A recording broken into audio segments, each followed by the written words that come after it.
others are doing better than I am.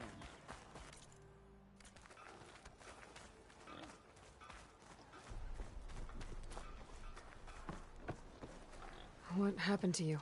That damn mine is what happened to me. It won't be the last injury if Ulvin keeps shoving those tongs into those tunnels. What mine? Northeast of Chainscrape, where the river ends.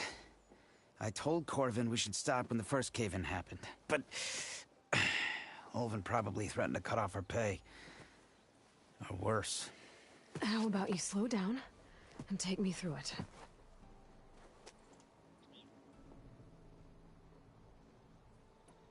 You mentioned you were injured in a cave-in. Yeah, a couple days ago. That's how I hurt this blasted leg. Corvin and the others were opening a new vein while I was checking on an older one. As soon as their blast hit, tunnel I was in collapsed. Might have dodged it if I wasn't running on barely a spark of sleep. We were pushing too hard and too fast. And you're afraid Corvin and the others might not be as lucky if it happens again. Mm-hmm. Hit the nail right on the head. How come Ulvin's in charge? Don't these mines belong to the Carja? Try telling Ulvin that. He brought in all the backing to get them open. Might as well own them. Fire and spit. You ask him. He owns us as well.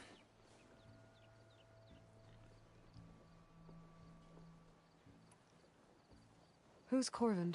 He's their foreman. And a damn good one. The kind that knows how to deal with management when it gets unreasonable. But Ulvin... his demands go beyond unreasonable. Corvin's been doing his best to appease him. He even blamed himself for my injury when it was Ulvin who ordered the extra shifts. Sounds like a good guy. That's why we all put up with the long hours and lousy conditions.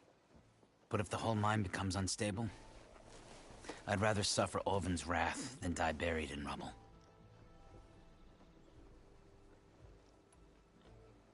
I could check in on your crew if I'm in the area. I would appreciate that. Thank you.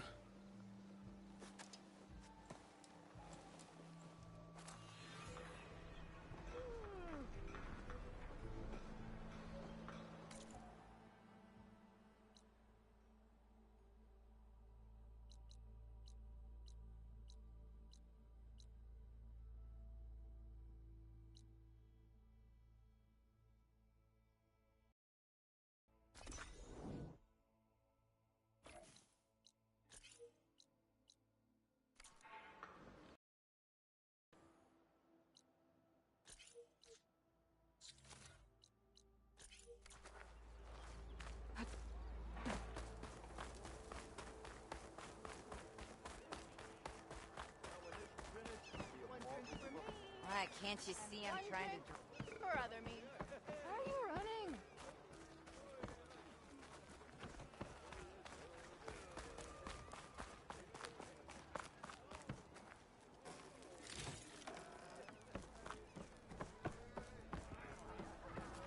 To the claim! Ah, Savior! Over here! I'm telling you, I saw it scoop up a whole bunch of machines. What? Joining us for drinks. Hey, Mildef. Mildef. I took some of your stew last time I went into the wilds. Kept me going for a week. Felt like I could have put a strider in a sleeper hold. Enjoy it while it lasts. Sounds like you're serving up some impressive provisions here. Not again. You can have the discount too, but you'll have to come back later. I think you have me confused with someone else. Ulvin didn't send you? No. Oh, my apologies. It's just that his minions won't stop pestering me. Now I've even worn out my special grill. Since I'm in the midst of a crisis, perhaps you could skip to what it is you wanted? Some of your food? Of course.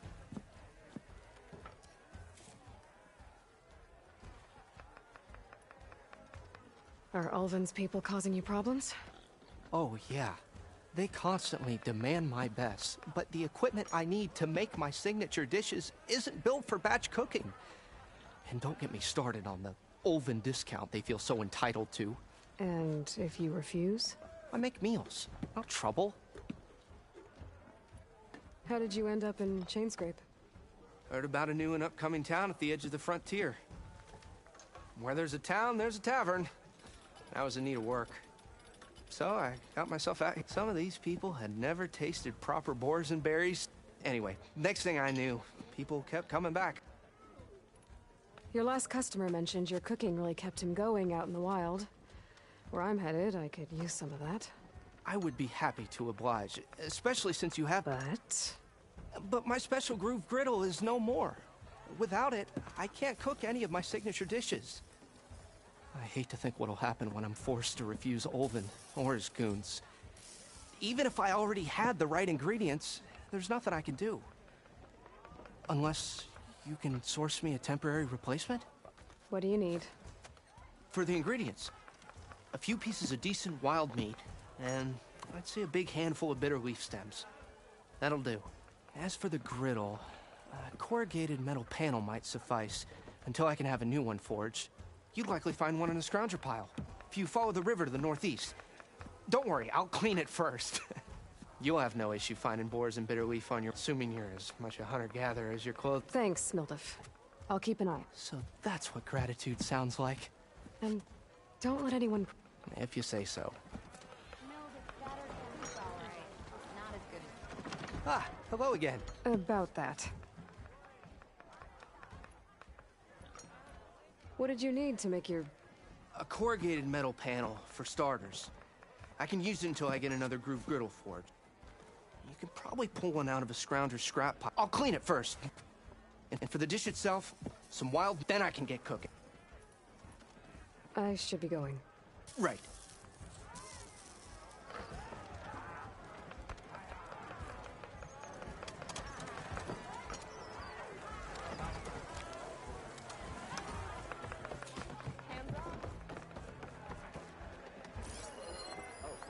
A word.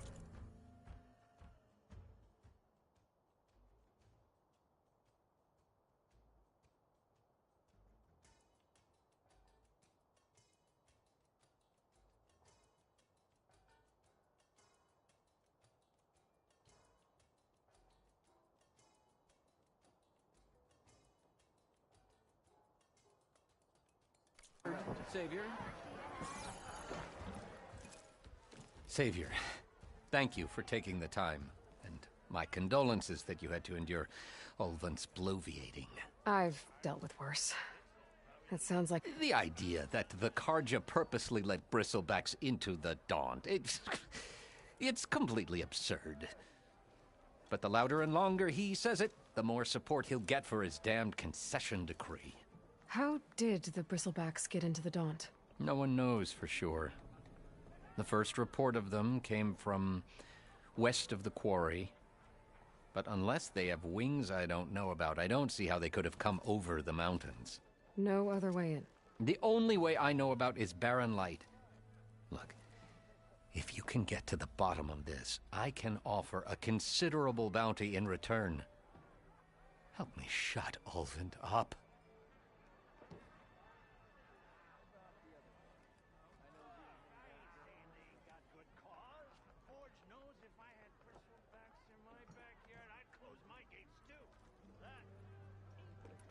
What is this concession decree that Olvin wants? He wants the Sundom to designate portions of the Daunt as Oseram holdings.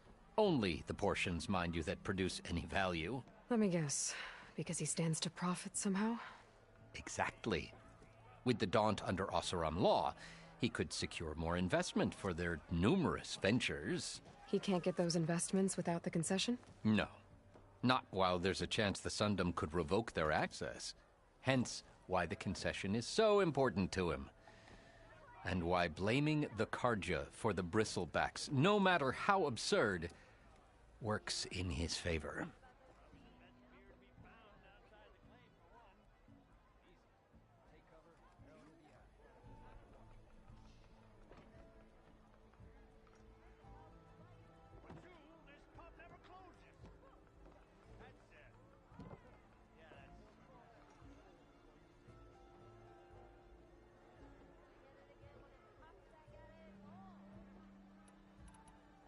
How did you get stuck out here? I asked for the posting, believe it or not. Entire valley on behalf of the Sun King? It was an honor. Is an honor, I mean. But your job would be a lot easier without someone like Ulvund blasting hot air all the time? Ulvund's not going anywhere. He's been around longer than I have. Even fancies himself the founder of Chainscrape. Well, I'll find a way to live with him. I have to.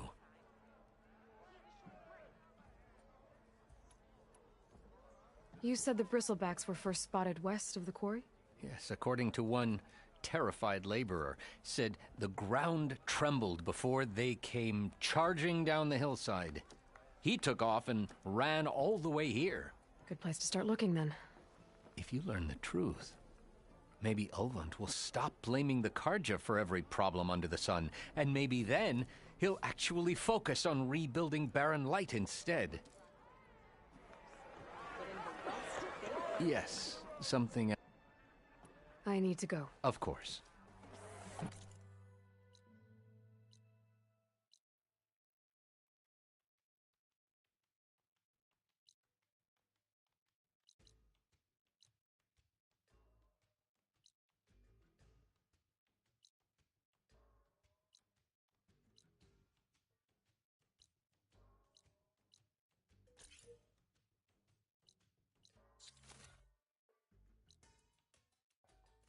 Yeah, you! Hey, sister, would you like a drink?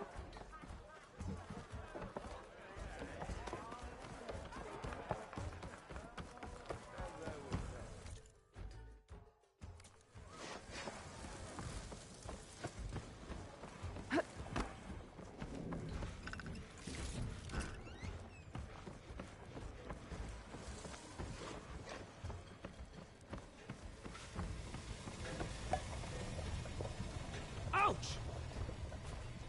Beer's too good for me to see an empty barrel. Get it fixed.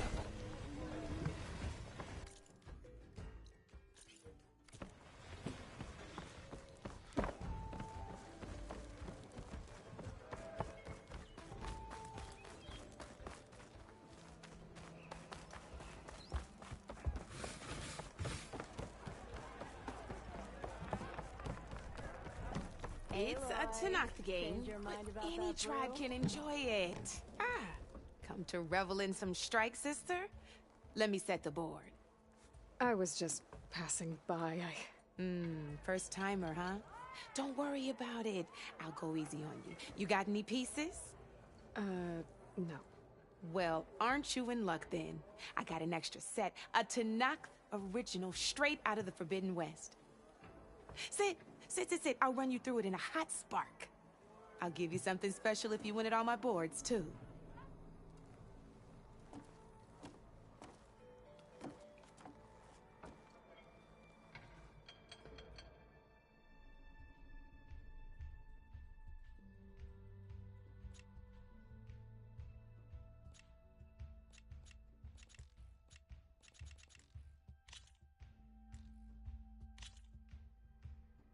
All right, let's start off simple. The Tanakh like to say that Machine Strike is a game of pure strategy. We each get a set of pieces. Each piece represents a kind of machine, and each machine is worth a different number of victory points. And to win the game, you'll need to gain 7 victory points from opponent's machines. It can be tricky remembering the details of every machine, so we use these notes to keep track of them. You see that number on the top right corner? That there is how many victory points you'll get for destroying that machine. Notes also tell you how far a piece can move, how powerful their attacks are, the distance they can strike from, and of course, their health. Okay, that's enough for now. Let's just play. I'll explain the rest as we go. I own the board, so I get to choose who goes first. since this is your first time, I'll let you go. Usually you get to choose which pieces to set on the board, but this will do for now. Pick up that machine piece to your right, and move it forward. And remember, each machine can only move a certain distance. Take a look at your notes if you need a reminder. Easy enough, huh? Now, you get to move 2 machines each round, so go ahead and pick a second machine. Perfect. There's not much else to do for now, so just end your turn.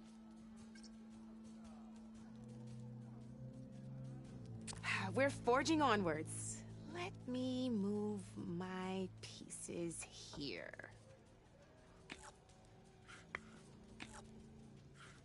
And we're back to you.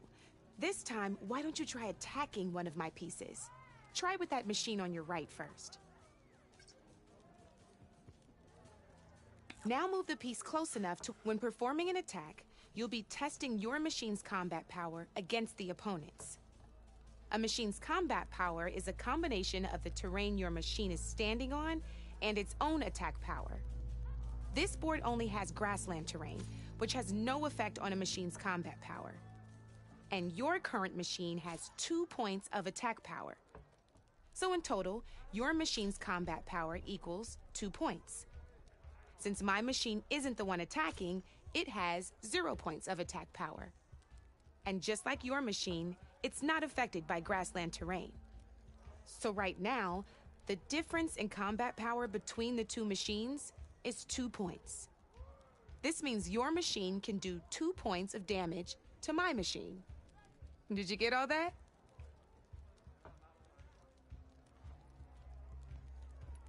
Knew you were a smart one. Finish up by attacking my machine. Not pulling any punches, huh? Now grab that second machine of yours. See how your machine can't move close enough to attack mine? You can make your machine... Try it out.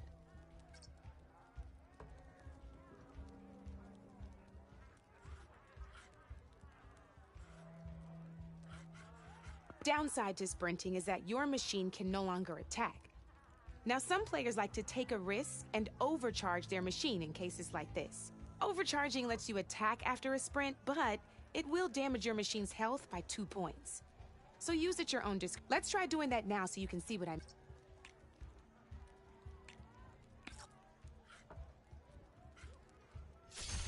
That's about it for your turn then.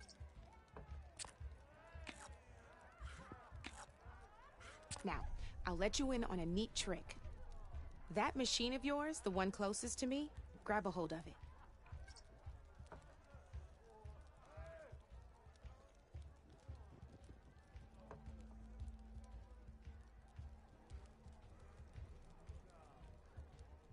Same as in the wilds, machines have both armored points and weak points. You can see them marked on the pieces. Blue shows where their armor is thickest. Hit them there, and you'll do some damage, but not a lot.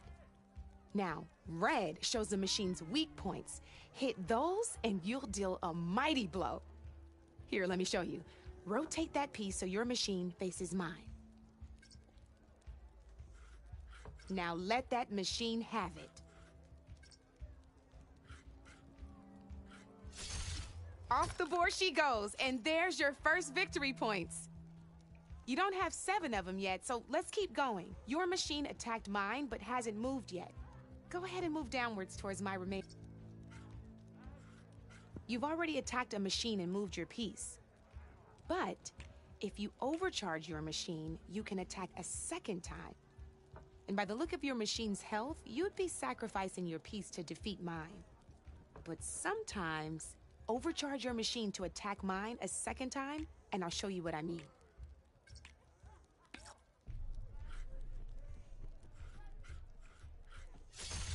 Ain't that a thrill? Now, because your machine was knocked out at the same time as mine, we both get the victory points our machines are worth. Good news is, since you're the one attacking, you're gonna receive your victory points before, which means you can reach the coveted 7. That's why sometimes losing a piece now. But you did destroy. That means you're the winner. That wasn't so hard, was it? Just remember to always check for the best terrain to attack from. You'd be surprised the advantage you can gain over an opponent like that. I know it saved my behind in a game or two. I'll try and remember that. Oh, before I forget, these are all my spare pieces. It's a small set to be but it should be enough. You might even fancy looking out for them strike carvers. They've got all kinds of unique pieces that can turn a game in your favor.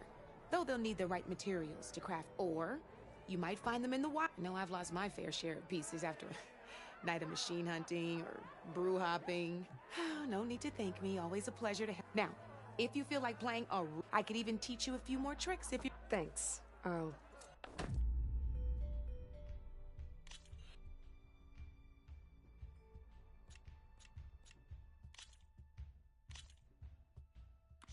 Good luck.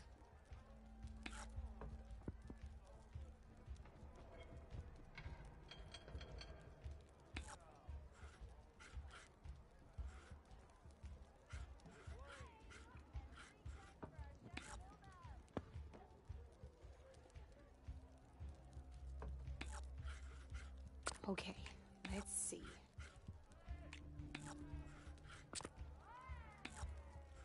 Board's all yours.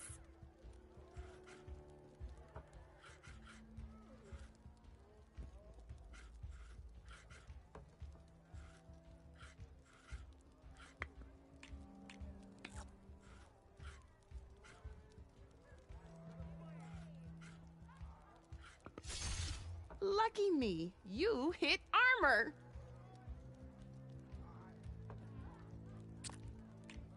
My turn.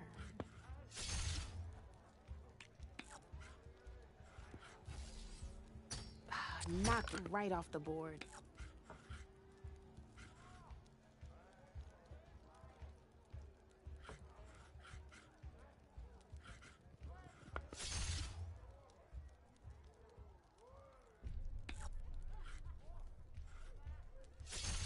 Now that was a game, even if I lost.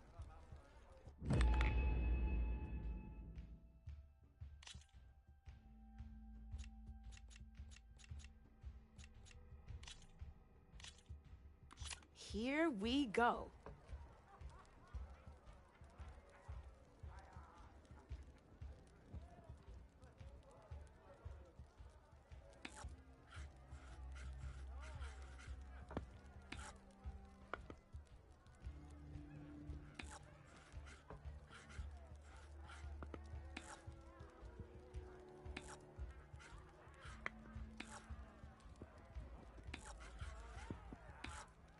That's it for me.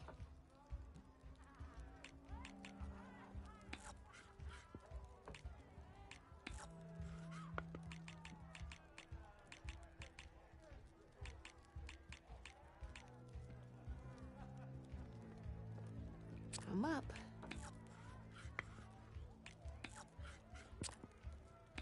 You're up, Red.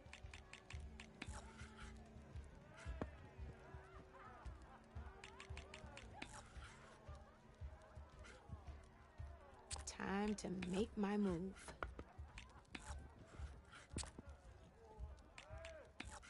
Your turn.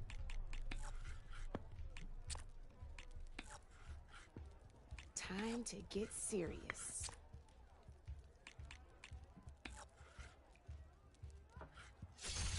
That was brutal.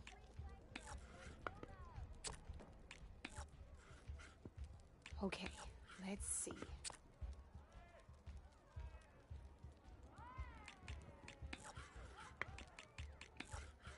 Time to make my move.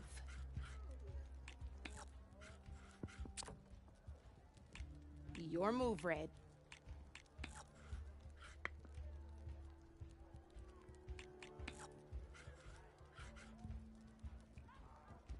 Time to get serious.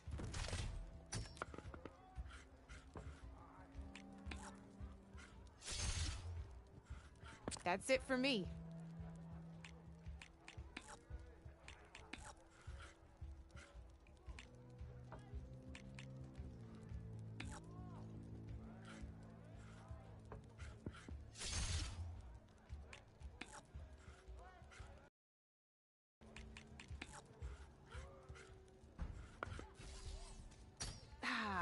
the board it goes.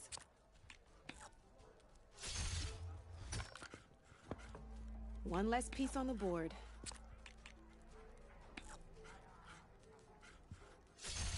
Just one piece left.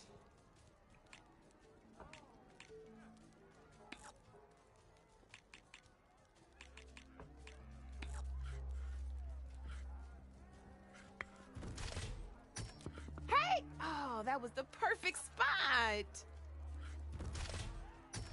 Oh, I thought I had that one.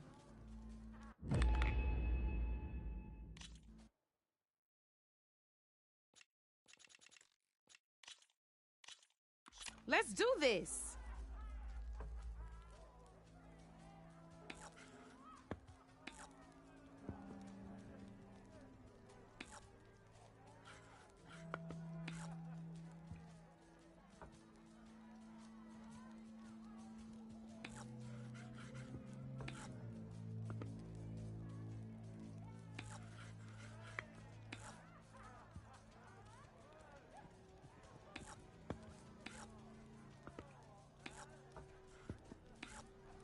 Your turn.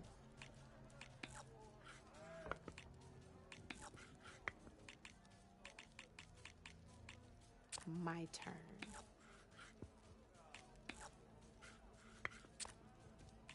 Board's all yours.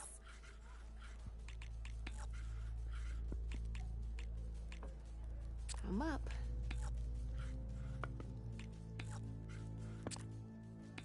You're up, Red.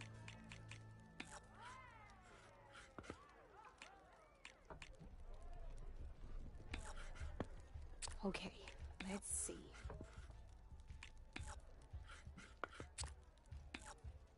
Your move, Red.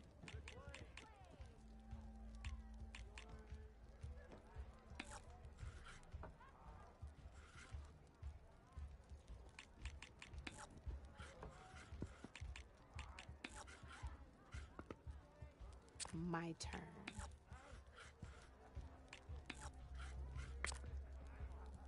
Board's all yours.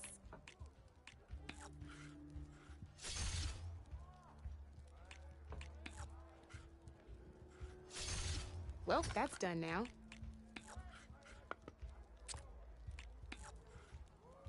Time to get serious.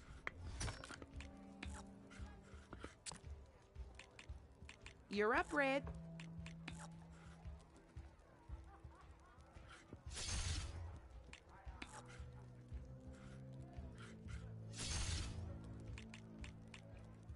I'm up.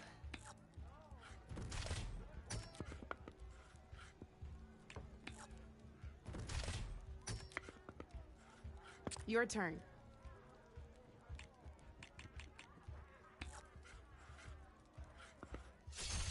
That was brutal.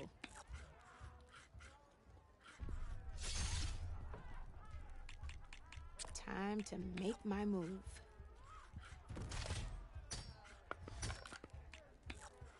One less piece on the board.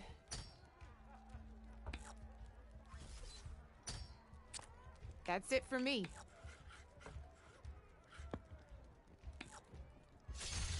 Well, that's done now.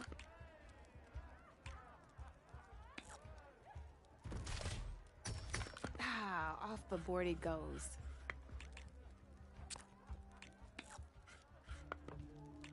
My turn.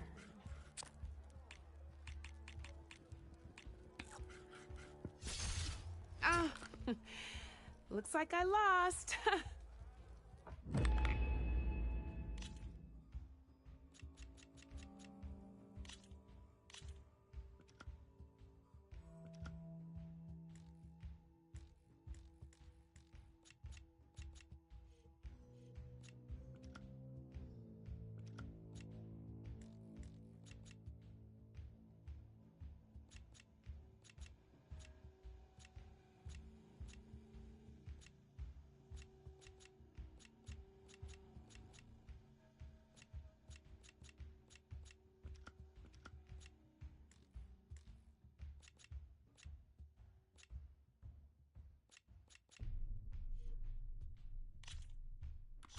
This is gonna be fun.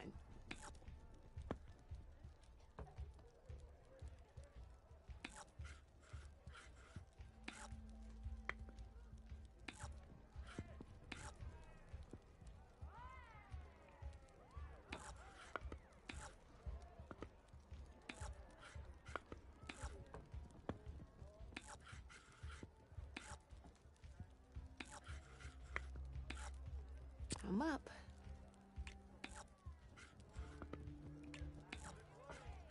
Your move, Red.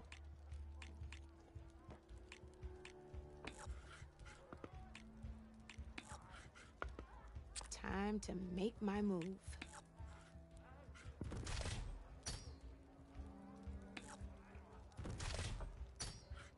Knocked right off the board.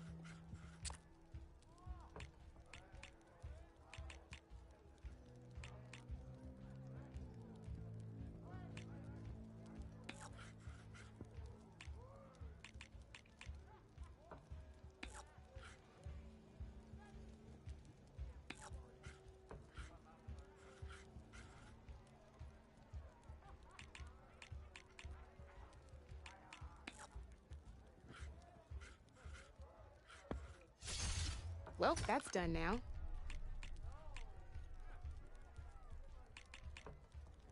Time to get serious.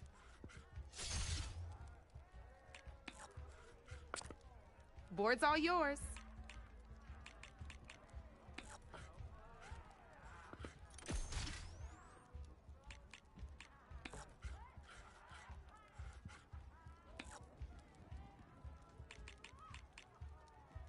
Okay, let's see.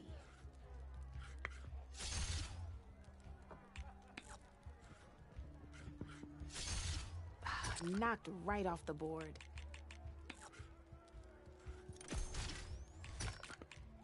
Off the board it goes.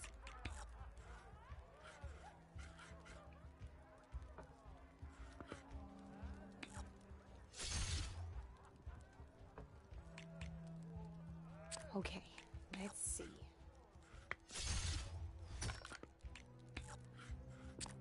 That's it for me.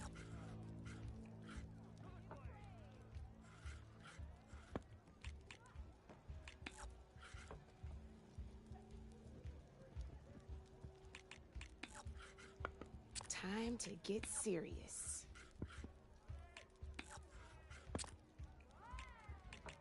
Your turn.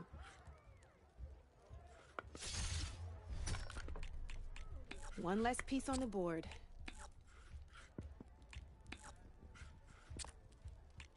You're up, Red.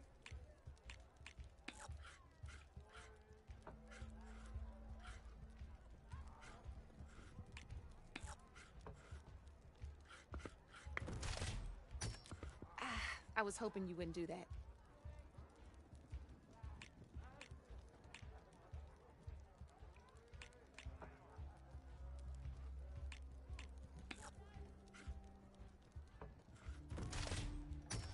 That was brutal.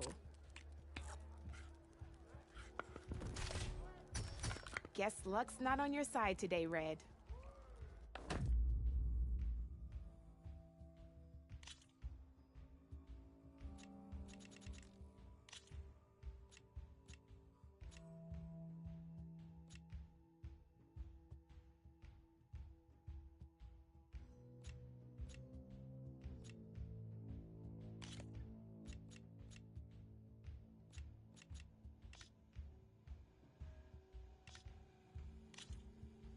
Let's play.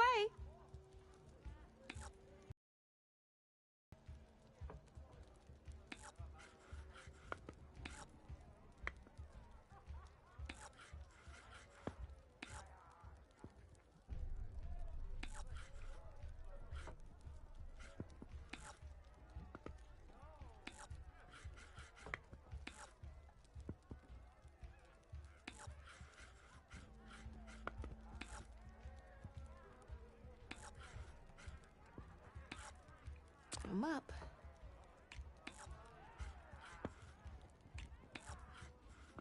Your move, Red.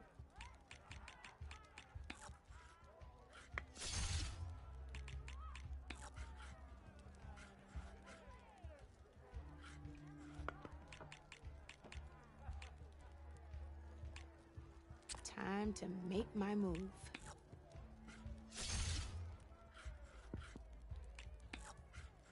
Your move, Red.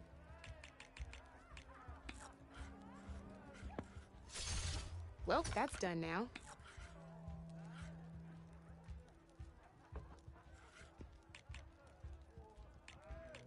my turn.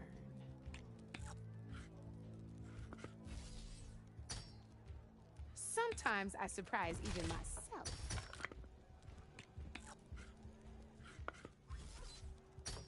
You're up, Red.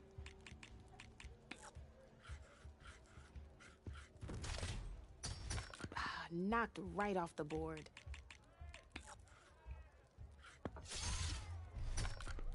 One less piece on the board.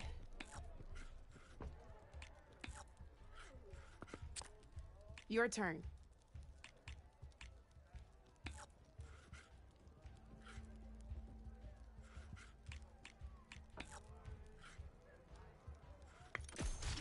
Armor is a machine's best defense.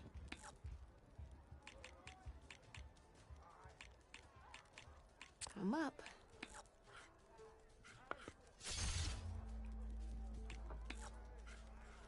Board's all yours.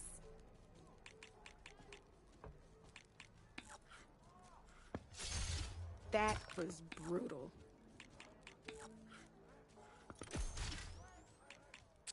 Time to make my move.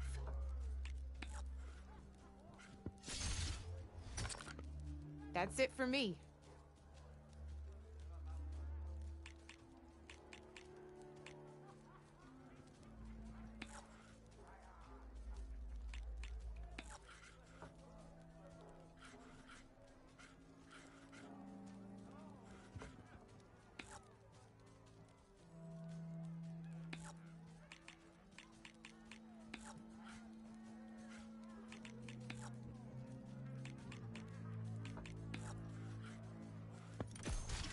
Well, spark my forge. You have beaten me on every one of my boards. Now that deserves a prize, I say.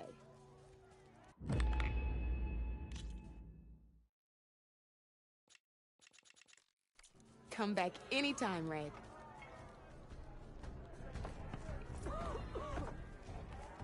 Come for that beer after all, eh? Here, sit down. Get a pint in her hand. Wasn't expecting you to swing by. Since when do I do what's expected? Ha! There's that spark. Fire and spit. Fire and spit.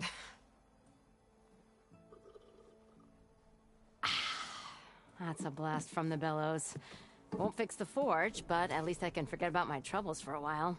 Like what? Take your pick. We got bodies to bury from the bristlebacks, the work stoppage, Olvin grating the gears about his concession decree. Hey! Weapons off the table! Ah, don't listen to me. Nothing a cold brew and knocking some heads together can't fix eventually.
So the bristlebacks in the Daunt.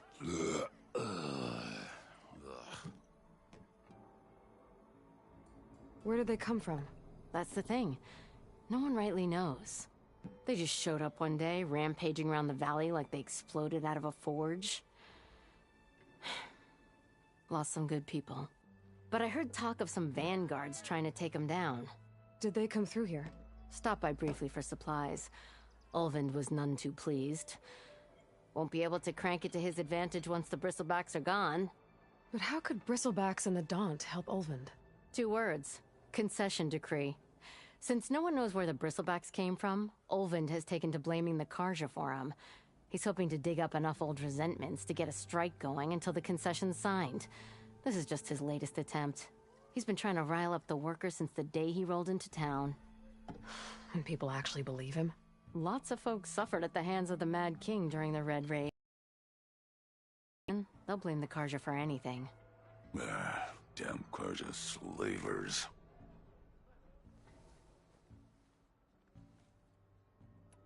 So about Ulvund. Around here, everything's about Ulvund. How'd he end up in charge? He got here early, like a squirrel smelling a fat nut. He knew rebuilding Barren Light would need stone and timber. So he jangled purses all over Mainspring, getting investors to front claims on anything in the Daunt that might be worth a damn. Thing is, all the bankers back home know that this is Carja land, and the Sun King can revoke those claims at any time. That's why he's desperate for the magistrate to sign off on a concession decree.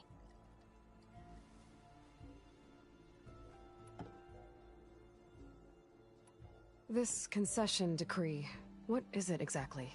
And how would it help Ulvund? It's pig diddle, that's what. A writ that would put all Osram claims in the Daunt under Osram law, even though they're on Carja land. It would mean that any existing ore, stone, and timber claims couldn't be revoked by the Carja. No more risk, no more hesitation for investors back in the claim to pour in the shards and expand their business.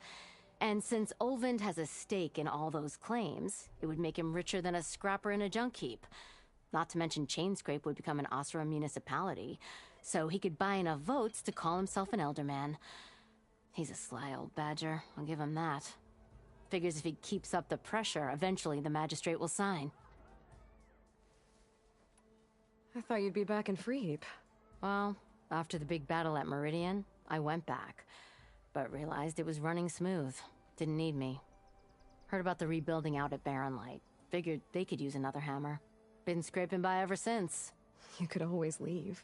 And go back east? Nah. I ain't one to leave a lit forge. Besides, someone's gotta be a squeaky wheel for the workers around here. Well, I have to be going. Thanks for the drink, Petra. I'm glad I stopped by. Anytime, Flamehair.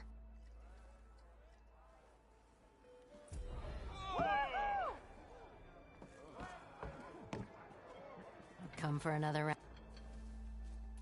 I have to go. And you, Flamehair. Don't be a stranger.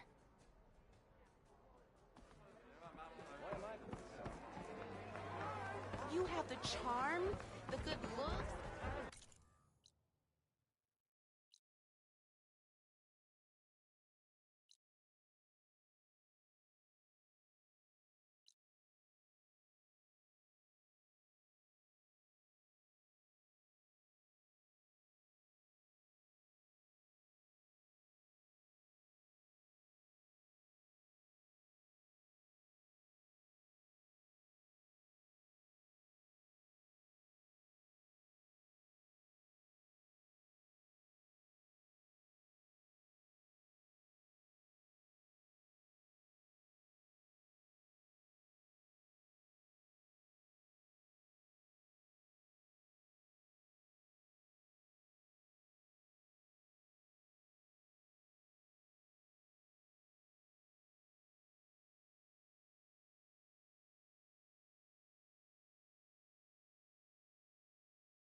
Sorry, Red. We're closed.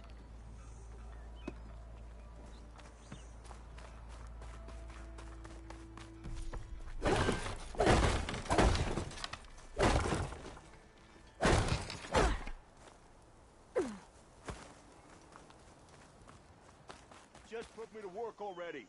I take on a bristleback bare-handed over You kind of look like the savior. Only shorter. Hope you brought your best gear. The West knows no pity.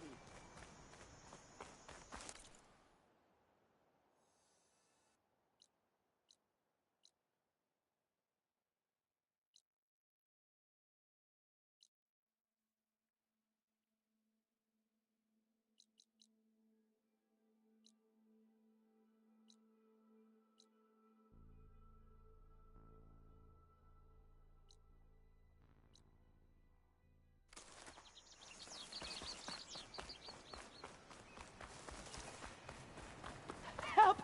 It's after me! That bristleback's gonna run him down. Get to safety! Courage, everyone!